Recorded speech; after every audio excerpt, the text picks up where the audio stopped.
His eyes grew wide. Not that you're not enough, Luna, my Luna. And Glurk teaches me ever so many things. And Auntie Zan loves me as much as any mother ever could. Still, he sighed and said no more. Instead, he somersaulted into Luna's nightgown pocket and curled his hot little body into a tight ball. It was, Luna thought, like putting a stone from the hearth in her pocket, uncomfortably hot, yet comforting all the same. "You're a riddle, Virion," Luna murmured, resting her hand on the curve of a dragon, curling her fingers into the heat. "You're my favorite riddle." Virion at least had a memory of his mother. All Luna had were dreams, and she couldn't vouch for her accuracy. True, Virion saw his mother die, but at least he knew. And what's more, he could love his new family fully and with no questions. Luna loved her family. She loved them. But she had questions. It was with a head full of questions that she cuddled under her covers and fell asleep. By the time the crescent moon slid past the windowsill and peeked into the room, Virion was snoring. By the time the moon shone fully through the window, he had begun to singe Luna's nightgown.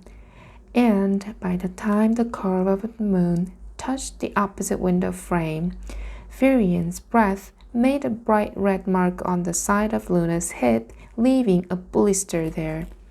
She pulled him out of her pocket and set him on the end of the bed. "Virion," she half slurred and half yelled in her half sleep. "Get out!" And Virion was gone. Luna looked around. "Well," she whispered, "did he fly out the window?" She couldn't tell. "That was fast." And she pressed her palm against her injury, trying to imagine a bit of ice melting into the burn, taking the pain away.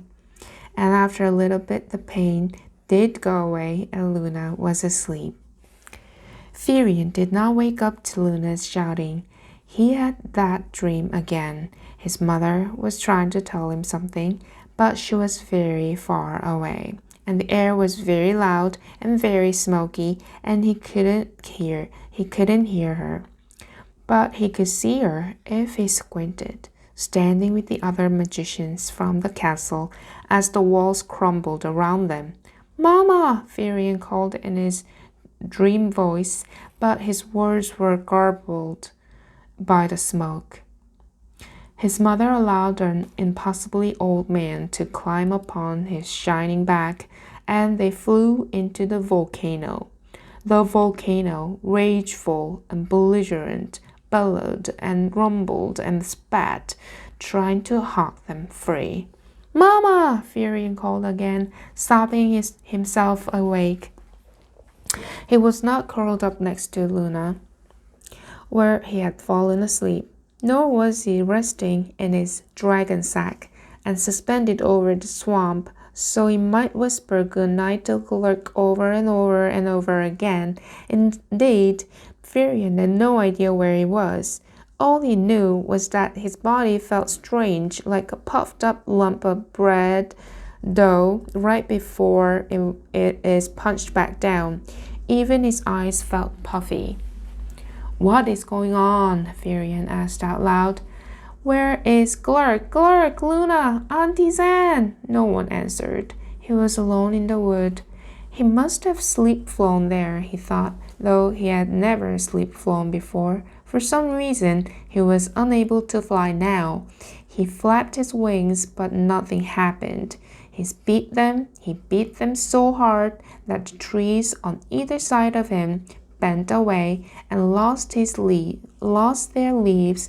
Did that always happen? It must, he decided, and the dirt on the ground swirled up in great whirlwinds as he heaved his wings. His wings felt heavy and his body felt heavy and he couldn't fly. This